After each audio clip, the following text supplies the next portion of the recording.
Welcome back to Killer Fun, where we explore the intersection of crime and entertainment every other week. I'm Christy. And I'm Jackie. And we're so glad that you're back with us today. Today, I'm so excited. We are playing a game. We haven't done this in a hot minute. A hot minute, meaning like our first episode. I mean, we played a game. We did. We played the first 2 episodes, and then we played a couple of games. Yeah, a little bit that first year. Yeah, that first year, really. And I don't know that it's been literally years since we played a game. Yeah. But it's fun.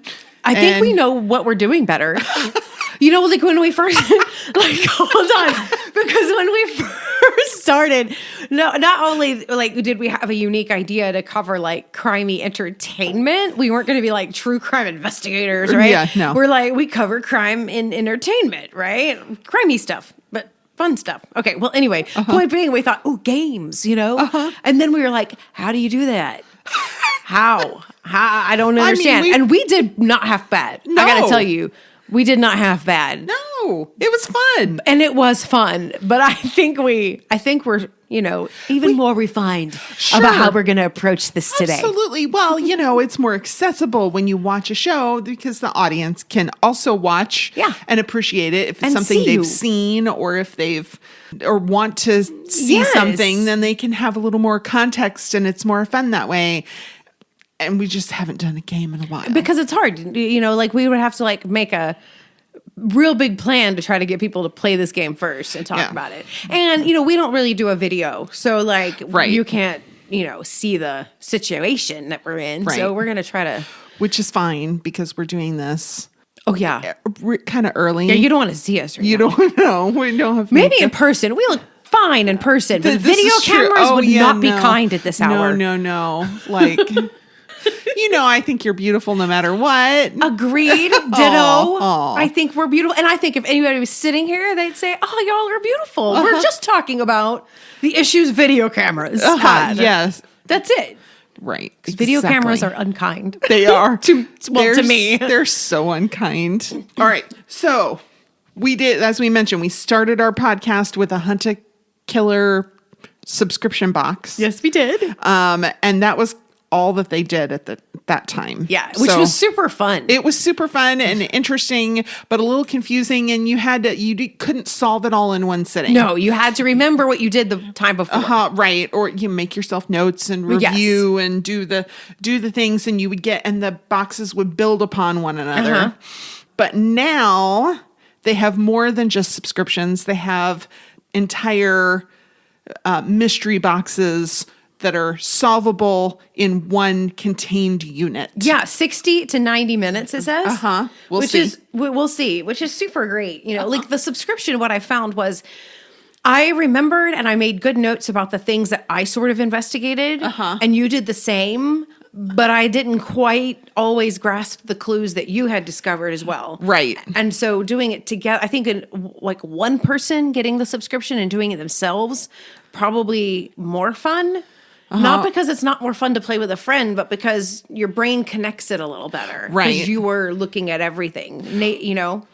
So, or play with more people and having one person document everybody's. Yes, so that it's a little bit more, you have a little ownership over all the clues. Right. That's what I realized we had to do, is I had to have some ownership over your clues so that I would really help connect the dots the next time. Right.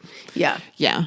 I think this is more our speed. I think I think a lot of people are going to really enjoy this. Yeah. And I think we're going to enjoy it too. I'm so looking forward to it. It's a Nancy Drew mystery. I mean, we're going to talk about that in just a minute. So excited. We'd really like to thank Hunt-A-Killer because they provided this game to us. Yes. So, you know, I kind of feel like we've arrived a little bit because they came and said, hey, would you like this? And we're like, absolutely, we would.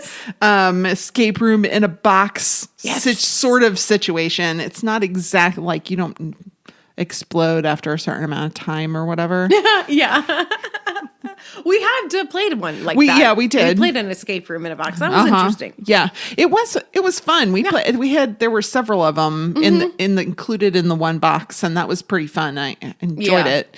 Bought it on clearance. Gotta love that. Yeah, but you know. Sure. But speaking of discounts, discounts. Thank you. Hunt-A-Killer provided discounts for our listeners. So you can visit huntakiller.com. Now you can buy the self-contained boxes at retailers, but you're going to want to go to huntakiller.com because all caps HuntGA 1010 will give you $10 off any item. That's an amazing discount. I mean, this game that we're about to play is like under $35. So for under $25, you can have a really super fun game night with a spouse or your spouse and your kids. Yeah. Or a group of friends. I mean, this would be a super fun night. Yeah, this is a great game, and that's a great discount. So we're really, really grateful for this for our listeners. So you get to get in on this with us. That's right. I have 2 more coupon codes if that one's not right for you. So if you're going to buy a bunch of stuff,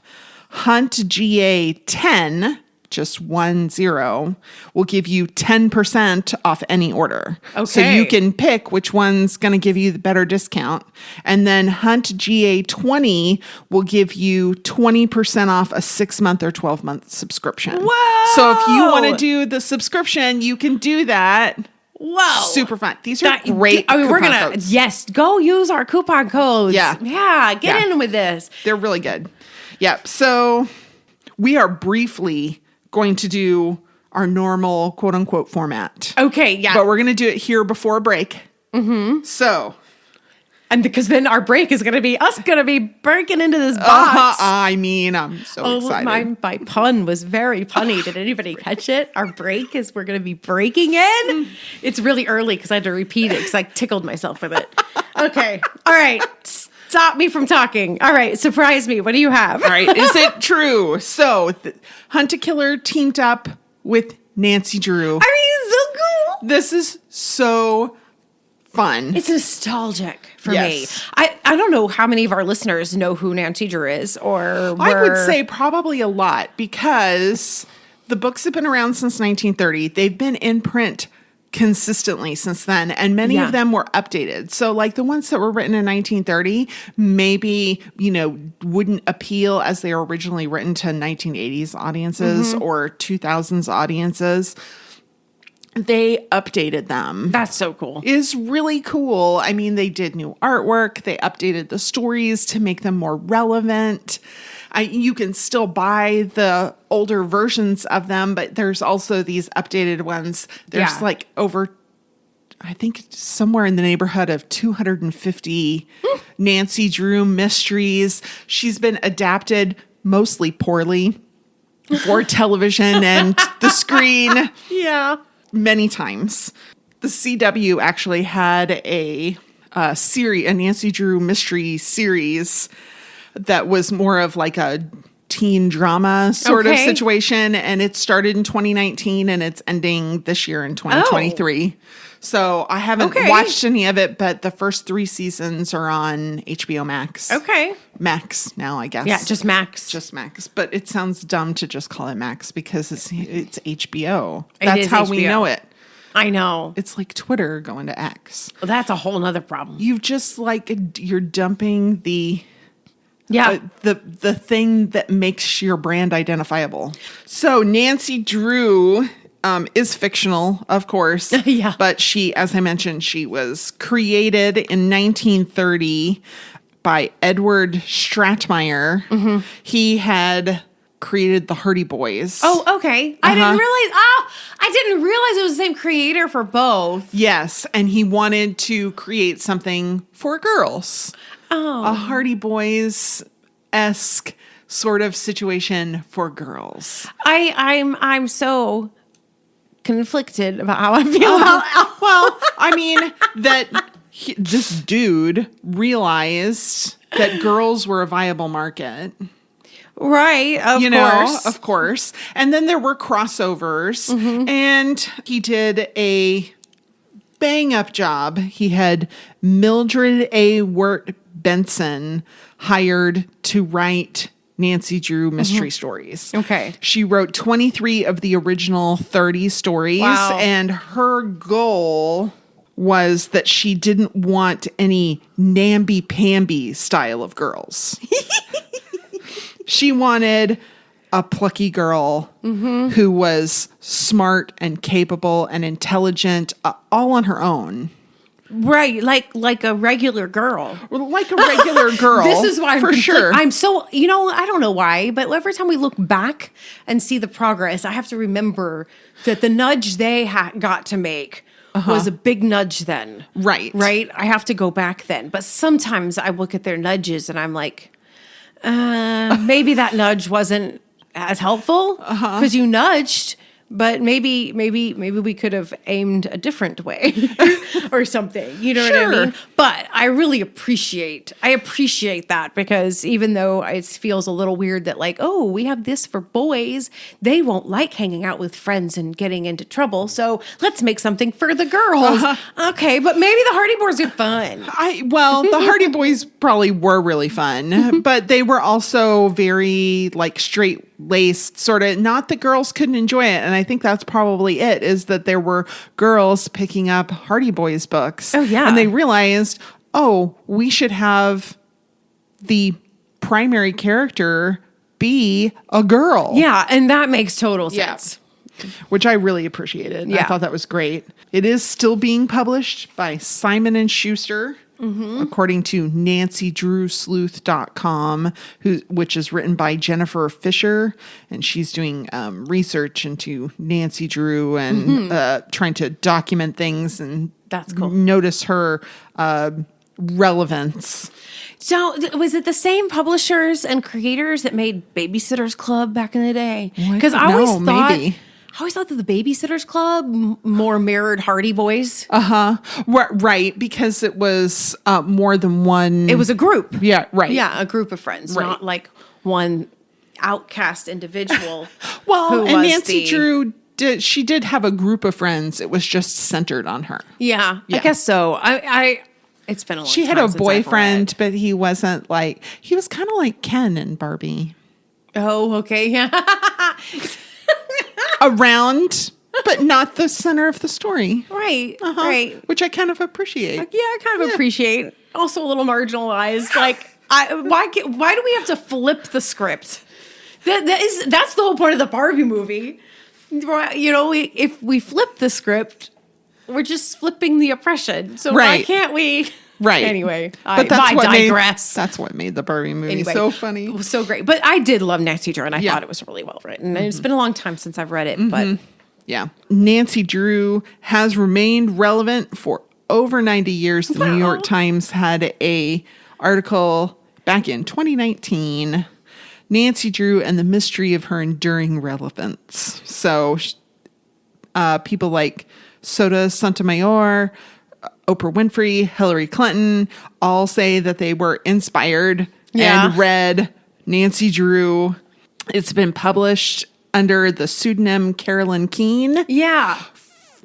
Really forever. Yeah. So even though Carolyn Keene didn't write all of the books, they're all pseudonyms. It's kind of like John Grisham. Right. Now John Grisham actually was a real person who did write books. But now, he's no longer alive, but there's still John Grisham novels coming out because they have people writing in his style. Because it creates a style that people can emulate. That's right. Like.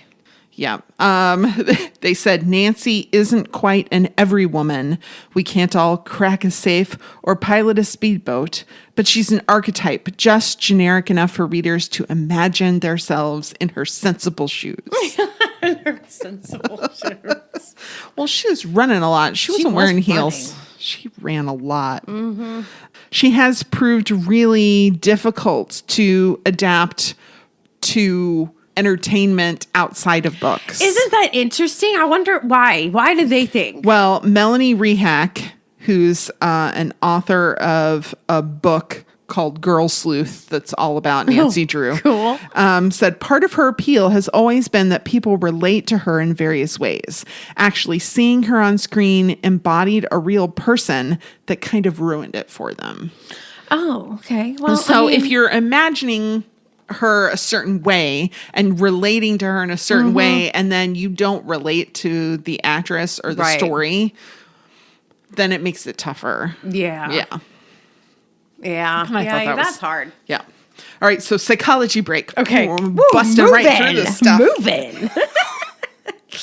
So Nancy Drew, despite being fictional, is a female role model. As I mentioned, that lots of influential women read Nancy Drew growing up. And this is really, really important. Forbes had an article, Seeing is Believing, Female Role Models Inspire Girls to Think Bigger. Mm-hmm.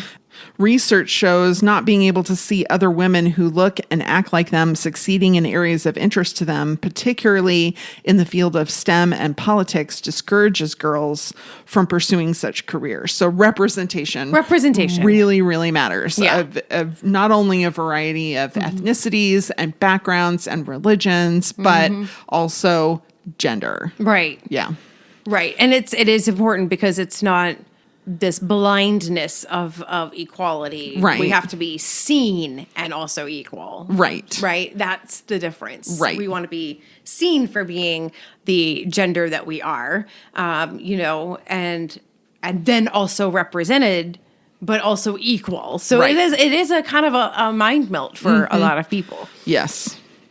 Yes, female students are more likely to choose a major in STEM when they're assigned a female professor instead of a male one. And research shows that role models have 3 core benefits for women. Role models represent and expand what is possible. They inspire women to be more ambitious and aim higher. And they demonstrate the mindsets and behaviors of how to rise. That's the thing that I was kind of in my mind centering on a little bit was the importance of a mentor really understanding the obstacles that you have to overcome. Right. Right. Like when a female, but this can backfire. Okay. So there's a whole backfire for when women who have broken ceilings mentor, like say younger women. Okay. There's a backfire because the woman who broke the ceiling is in a triple bind. If they bring up the women below them, people around them will see it as a sort of gendered nepotism. Okay. Right? If that person, and because they're so new in that fresh position, they have to prove themselves. So if they bring up somebody who is, makes mistakes, which would be normal in the realm, like say a man brings up a man that makes mistakes, nobody's going to hold that mentor responsible because, well, it does happen. It's, you can't Everybody always makes predict mistakes. Yeah. And you can't always predict what person you're, promoting is going to really make it. But if the woman recommends and somebody comes up and doesn't quite fill the bill, it's the female mentor that will get held responsible. So a female mentor who has broken ceilings is not a good mentor usually to younger women. Right. Even though she should be because she understands the challenges, she has to worry about keeping her own position. Right. And she has to make sure that anybody she brings up is going to be successful no matter who they are. Whereas, mentors will often mentor several people. Yes. In order to be able to figure out who's going to be most successful in that given position. Right. And and the mentor is just a mentor. They're not responsible. It's not an apprenticeship, so to speak, where they are literally the instructor and need to show that they've, and then maybe pass or fail someone. A mentor, it's not that kind of relationship. So so the pairing of a female who's broken ceilings to a female, or a black individual, a brown individual to, a younger black or brown individual, or, any kind of marginalized individual who has broken through a ceiling and is paving a way, they are not actually the best to pair with the younger. Okay. They're the trailblazers. Let them go. Okay. Let them trailblaze. Let them trailblaze because they are under such a triple bind already. They cannot mentor. That's interesting. Yeah. And it's sad because you would think that they would be the ones and they're really not. And it's unfair to them actually to ask them to put themselves at so much risk. Right. In order to mentor. So it's the people who are just behind them that become the better mentors. Oh, okay. Once the trail's blazed. Right. Yeah. So for women, same thing. Like somebody has to be the trailblazer. Nancy Drew probably, if she was alive, if she was real, probably wouldn't be the best mentor. But the people coming after her, like, that. Her best friend. Mm-hmm. Yeah. Yeah. The ones who were like younger, who took the same risks and sort of got there. Okay. Right. Now we've got mentors in place. Right. Yeah. Isn't it amazing that we still have all of these people who need to be mentors? And partly because, according to this article, only 0.5% of history books are focused on women's accomplishments. Yeah, which is really ridiculous. It really is, because it's not just men who are making breakthroughs. I mean, we see this with Madame Curie. She didn't get her Nobel Prize until her husband was given credit, and then he had to insist that they get it together. It's ridiculous. Here's the funny thing, is if education books, like history books, just focused on accomplishments, achievements, and breakthroughs that furthered human society, we would have equal representation across men, white men, people of color, black, brown, and then both men and women, gendered across the board. Right. There would be like this slew of representation about everyone if they would just focus on the actual accomplishments first. If they just resort. Yeah. Well, but here's the thing. But they don't do that. And so things that would be attributed to women, non-binary folk, whomever, whatever, wherever you land, they've all been lost to history because they weren't recorded for their accomplishments, because they gave all that credit to men. Yeah. White men, usually. It's ridiculous. I mean, we don't even talk about traffic lights. That rules our life. Traffic lights cause so much anger. We have to deal with it. People have to go to therapy over traffic lights, like seriously. And yet we don't talk about who created that. And it wasn't a white man. So, I mean, but we don't talk about these things. Who created Resort. Well, I don't remember his name. Oh, okay. So I'm going to have to look it up. Okay. But it's a black man who was an engineer who created this system. And I mean, traffic lights, they literally keep us safe. They keep us from dying right on the road. And like, we don't talk about that in history. These things that actually impact us, our daily life. We go back and, I'm all about some Hamilton. Don't get me wrong. But like, and like some old, like World War II history. I mean, I love that stuff too. I can't say I love. I like learning about all of that stuff. You're interested in it. You love it like you love true crime. Oh, and maybe a little less. Oh, okay. Right. I love it in a very Smithsonian style educational system where it's like, ooh, like how I learned about this traffic light thing. Yeah. Because they resort better. Yeah. That's fair. And when we resort, we have representation. Ooh, another little an alliteration here. Wow, you're on fire this morning. Wow, I need way more coffee. Well, I have a whole pot right here. All right, sorry. I'm going to stop because I could go on a diatribe here. I've already been on a diatribe. That's fine. So we should all have the confidence of a mediocre white man, basically, is what this article is saying. Women... I mean, I wish I had the confidence of a mediocre white man most days. I do. Me too. Women tend to underestimate their abilities more so than men, reducing their confidence and making them less likely to put themselves forward for roles until they feel 100% ready. Yeah, well, because we're judged twice as hard. Exactly. But if we could just push ourselves forward, you know what? I'm not ready, but I think if you gave me the chance, I could get there. I know. It feels like we should be doing that more.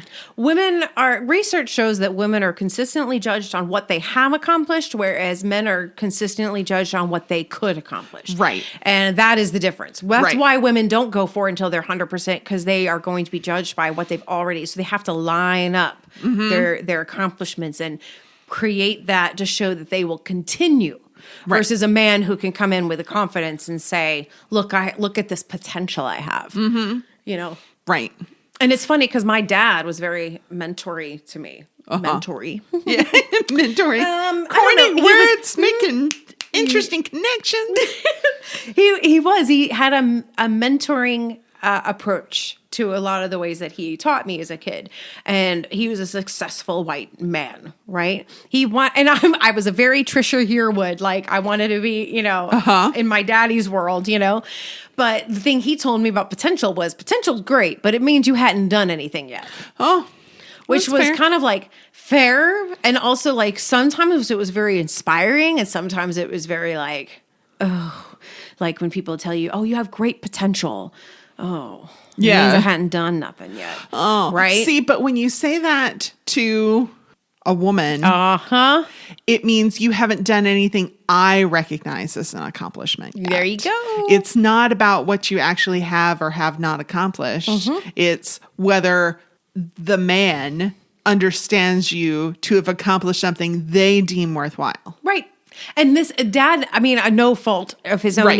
He was trying to help the best way he could. Yeah. But he didn't see how telling me that would sound and also play out very differently than the way he tells a man that. Right. Because the way you tell a man that is potential means you hadn't done anything yet. So go. Yeah. And get it done. And show me. And when I heard it, I was, oh, that means I haven't done anything yet. I have to do something in order to be given a chance. Right. It's the opposite. Right. And so it's like seeing the research play out like in real life. Yep. But basically, women inspire other women. Yes, women do inspire other women. The last bit of advice that Dr. Margie Worrell had back in October of 2020. For women, I encourage you to be the role model you wish you'd had when you were starting out. If you're asked to be a mentor, say yes. If you're asked to be interviewed, say yes. If you're asked to be on a panel, say yes and take other women with you. That's sweet. Say yes. If you're asked, if it's in your professional realm, and you're asked to do something, it sucks because men can say no. Men can say no. But you're doing good for yourself and you're doing good for others when you say yes. Exactly. Just one more way that women, have to step up. That is one way that the Trailblazers can participate is like she mentioned, the panels and things like that. Say yes to those. Right. Maybe you can't take on those individual mentoring relationships the same way that your typical man in an organization would. Because most people in a large, especially a vertically organized organization, have an assigned mentor. Right. Right. Maybe they can't do that, but they can say yes to those. Right. Exactly. Yeah.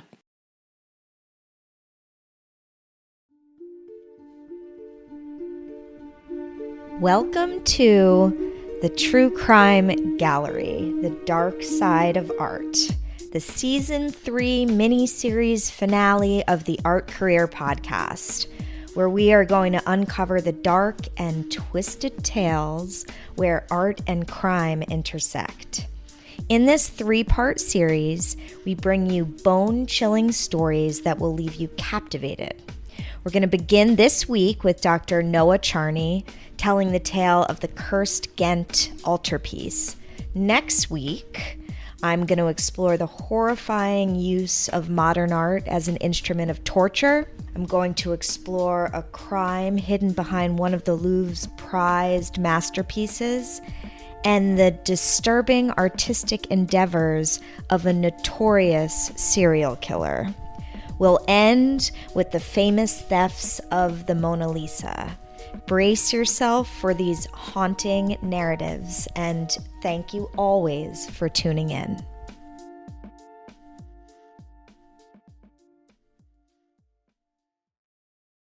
All right, real life. Woohoo! So there's a poison garden at Magnolia Gardens, which we're going to enter after the break. I can't wait. I know, me either. And it plays heavily into this mystery that Nancy needs our help to solve. I love this. But the most famous poison garden is England's Alnwick Garden. Which we've talked about before. But it's so cool. And it's totally worth going to alnwickgarden.com and visiting their website and checking out what they have. That it has more than 100 toxic, intoxicating, and narcotic plants. It's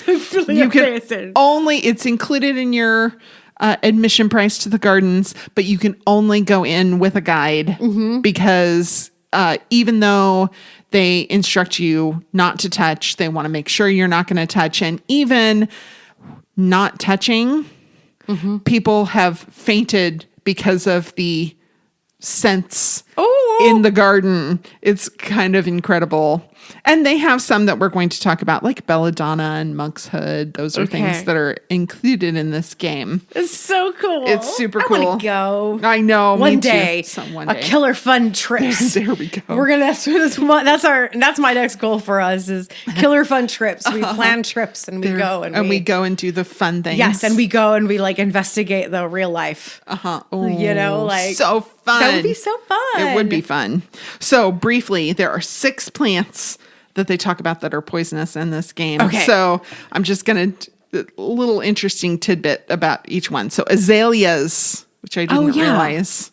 But if you eat them, you need to call poison control. But they, so the earliest accounts of mass poisonings date back to the 1st century BC, when Roman troops were allegedly poisoned with honey, according to poison.org, because bees would make honey from azaleas, and it's called mad honey. Oh my God. So I grew up in an area that is full of azalea trees. And like I was at school in Valdosta and like everything's azalea this and azalea that. I had no idea about this mad honey. Too much azalea in honey and it'll cause some issues. That's fantastic. I should not be so delighted.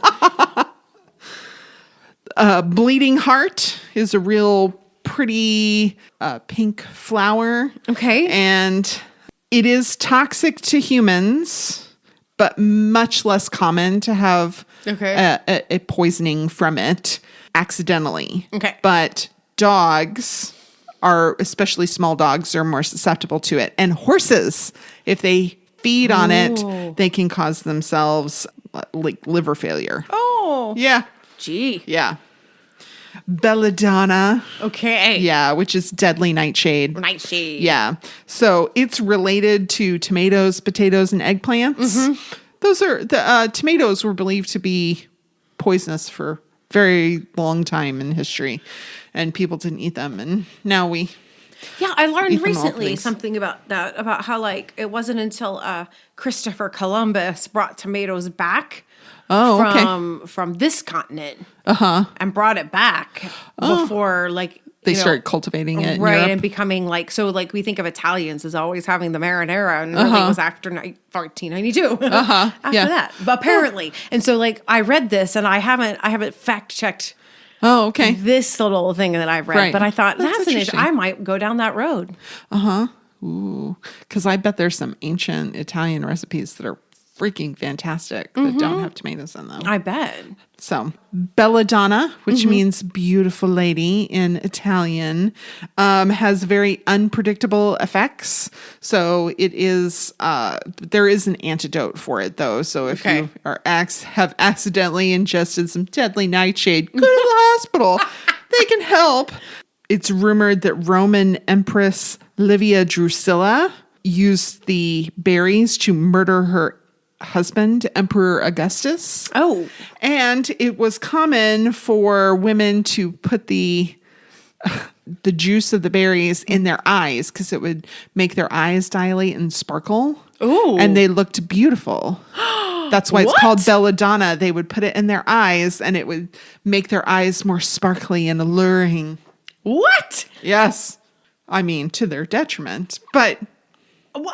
Okay. Wow. Yeah. Okay. Me and YouTube, we have a date. I gotta go find out more about that. Lily of the Valley, it's a very sweetly scented little white bell-shaped flowers, very pretty, highly poisonous. All parts of it are poisonous if you ingest it. And because of its sweet smell, it can be particularly attractive to children who are, of course, smaller in stature, and so it makes them more susceptible to the poison.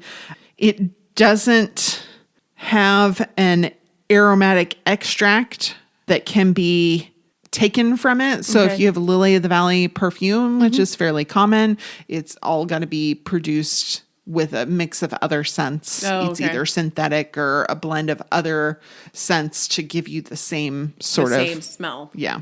It's common in weddings. Yeah. Catherine Middleton and Prince William at their wedding, her bouquet had lily of the valley in it. So Because it's pretty. there another name? Is there another name for it? Is that calla lily? No.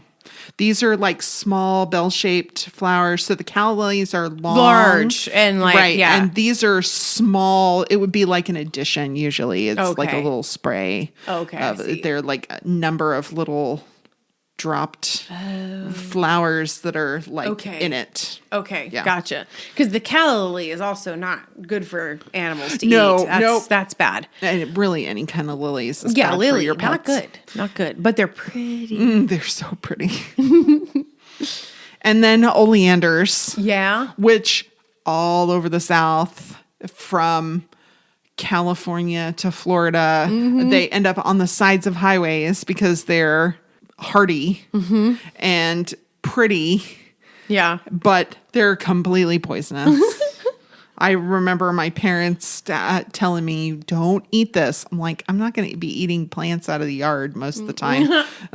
I remember being about 3 and my parents telling me not to eat the Not to eat oleander. this one. I'm like, why are we putting oleander around 3-year-olds? But whatever, I guess it was already there at a house It's we like moved into.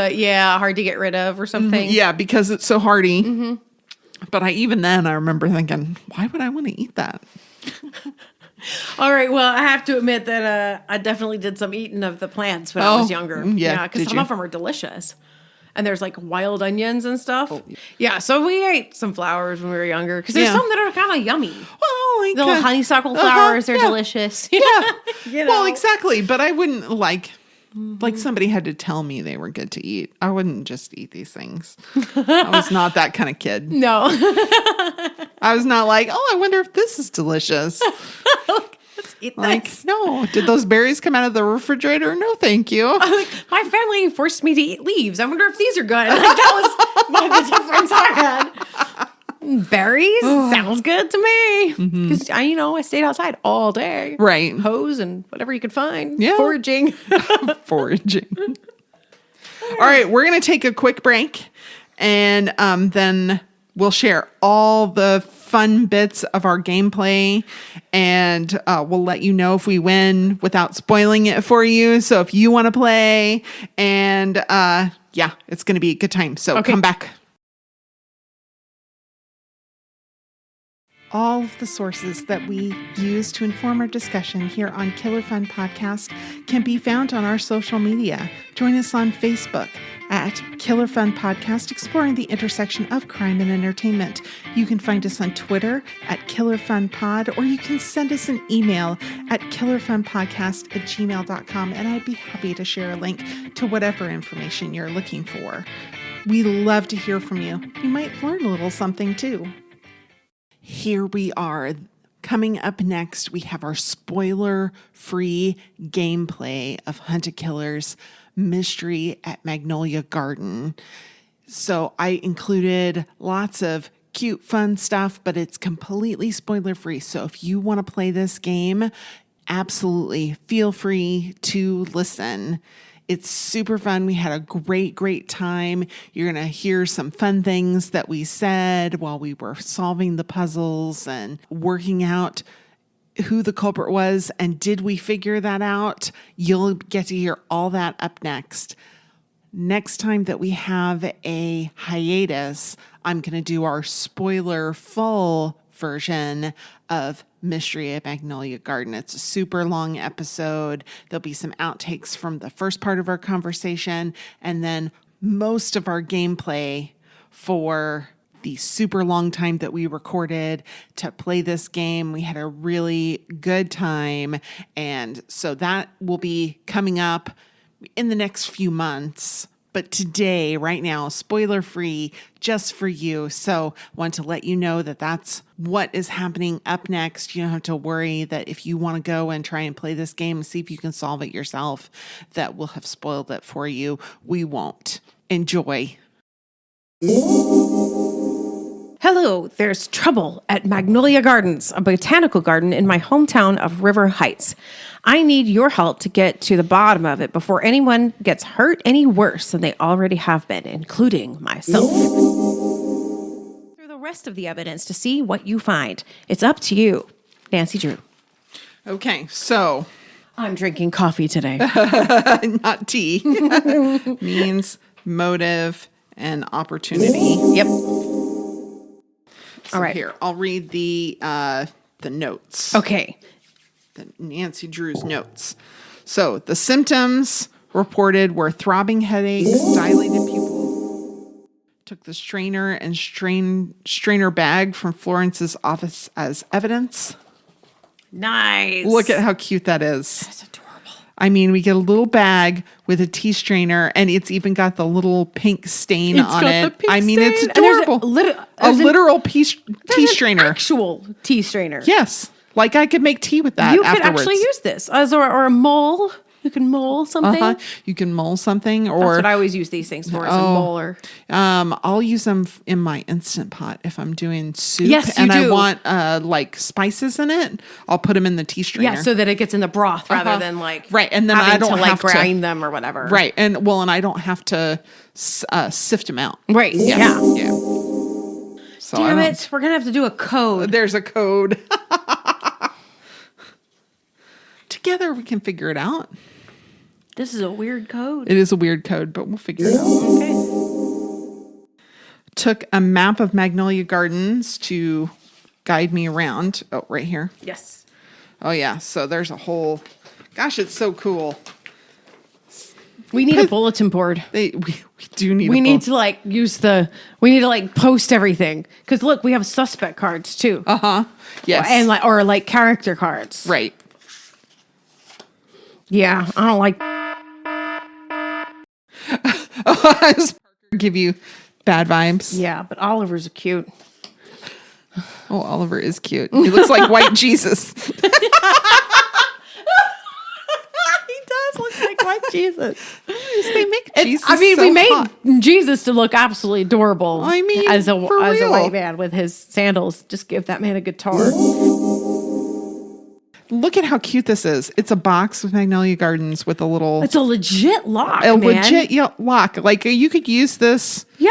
Oh, well, actually you couldn't because it's not TSA certified. It doesn't have the hole in it. But it looks like a something luggage else. tag. Yeah, for something else, Right. Small locker or a little trunk, or a diary, A diary. Or this little tin. or this tin. We could keep it locked. It's a pencil case. Oh, okay. It's a pencil. Cool. I wonder. There's Is something in it. Uh-huh. I feel like a kid at Christmas. I hope I don't break it. I should No, not do you- that. Okay. Maybe I'll be more gentle. Okay. I don't think you need to, but that's fine. And then found an interesting looking fax in Dr. Latour's office and borrowed it. That was one of the things that I did read about when we were reading about Nancy Drew. She never stole anything? She stole, she broke and entered. She got into stuff. But all in the name of solving the mystery. oh, for sure. Yeah, we just borrowed this. Borrowed it. She borrowed the fax. Tara replies, apologies, I was busy with the FF lecture yesterday. That's the Fatal fatal Flora. flora. Must have slipped my mind. Maybe you'd understand what it's like to have a multitask. Sorry. Maybe you'd understand what it's like to have to multitask if you'd been promoted. For the record, though, it was regular tomato soup, nothing from the lab. Okay. And then I might not be nearly as busy as you are trying to salvage that project of yours, but I find ways to occupy my time. Next time, bring clam chowder. Ooh. 'Kay. Don't warm that up in the microwave. Gross. We got to say makeshift pin board. Oh, yes. We got pins. We got thread to connect our dots. Listen, I'm standing. I mean- I pulled the mic up and everything. Okay. Somebody can't realize they were wrong. unless they're alive to see it. So I don't know. I don't either. It's a question. It's a question. Now, did we read Sherwood's? Yeah, we did. We did? Yeah, but pull it down. Yeah, I have to remember. Yeah, okay, because you read it. Yeah. This is that thing. Where like you read it and I heard it and I don't remember looking at it. Right. Yeah. When my colleague, Dr. Sanderson, recommended Parker for this position, he repeatedly emphasized to me how intelligent Parker is and how much potential he has to become a skilled researcher. Hey, look at that. The man has potential. Potential. So we're going to hire him off this potential. Despite the fact that he's proven himself error prone. Yeah. Okay. Interesting. He's That's all still I have here. to say. But this is the same irregular heartbeat and seizures, lack of appetite, and frothy salivation. Or sorry, Salivation. the frothy salivation. Okay. That sounds dirty.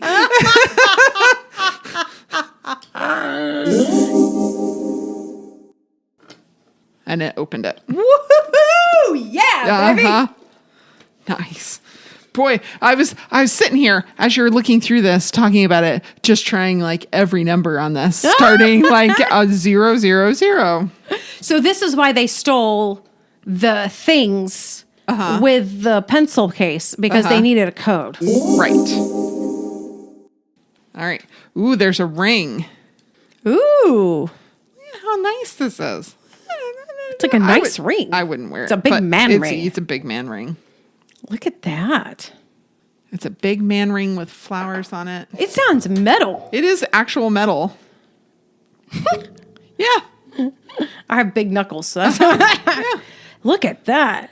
I mean, I feel like drop some wax on that sucker and seal an that envelope. seems what it's like. It's like any kind of puzzle. Like you start doing it and you're like, this is going to take forever. I'm never going to get this. And then you kind of get a little start on it. And then it gets easier. 60 to 90 minutes, my ass. Not when we have to actually cut and paste. Yeah. I believe that there is help. Oh, we don't want help. Oh, I know we don't want help. I'm just saying that if we decide we want a little assistance to make sure that we're going in the right hint. All right, if you still feel stuck or would like a little help, mystery at magnolia.com and navigate to the hints and reveals. I feel confident. Okay. I felt confident before we even looked at the hints. Yeah, me too. But we had to be sure. Right. All right, we're going to open it up. Okay. Let's open it. Woohoo! Uh-huh. And then there's a letter from Nancy. I hope we get to work together again someday, but let's hope the next time I won't have to get poisoned first. Your friend, Nancy Drew. Awesome. That's super cool. Okay, well, we've done some cut and paste. Uh-huh. And we've done some handwriting analysis. Uh-huh. We've done some profiling, because the first thing I said as I looked at and I said, that's it. That's Look right. at that guy. Look at this picture. He's so like creepy looking. Look, he's side-eyeing. Like, no. We knew it was him from the beginning. Yeah, you did. I didn't. And then, of course, we did, just some putting the strings together, which I'm going to have pictures of. I'm going to put more up there and take another picture in a minute. I'm going to put things back and... Okay. Yeah. And so we'll have some pictures of our stringed board. Yes, it's going to be super fun. Yeah, I have some that we've made along the way. And we have all of our stuff. Yeah, all of that I'll put on our social media. You know where to find that. I had a little break in here where you can hear all that. Find us on the Facebook, Twitter, or X, or whatever the heck it's called now. Yeah, whatever. Okay. This is super fun. This was fun. I'm so proud of us. I think we only got to a place where, like, I was all like, no hints. And you were like, we need hints. I was opened like, the computer like, I'm done. I'm done. We already pretty much had figured it out, but we wanted to make sure there wasn't something that we were missing. Yeah, that was the only reason why I was willing to go for the hints, because I was like... Yeah. And we wanted to figure out the code on the postcard, because that was cute. And then we actually missed a whole piece. We didn't turn over. But it didn't turn out to really have It would have had we not already come to the conclusion that We did. the notes were Right. whose, and that the person was the person. Right. This would have been helpful. This would have been helpful, but we had already gotten there. Right. We had already gotten there. Yeah. So awesome. Awesome. Well, thanks so much for joining us today. We really appreciate it. We know that we don't just come on the radio, that you make a choice when you listen to us. So we really appreciate it. Don't forget those great coupon codes. Yes. From huntakiller.com. Hunt GA 1010 for $10 off any item. Hunt GA 10 for 10% off any order, or Hunt GA 20 for 20% off a 6 or 12-month subscription. Awesome. Awesome. Super cool. Wow. And next time we're going to watch a Netflix original movie that looks really funny. It does look good. And it's 100% on Rotten Tomatoes. It came to me highly recommended by a friend of mine who really loves movies. She watches all the Oscar movies every year because wants to be In the know. They cloned Tyrone. I can't wait to see Jamie Foxx. Jamie Foxx, people. Hilarious. Hilarious. Awesome. Well, until next time, be safe, be kind, and wash your hands. Da, da, da.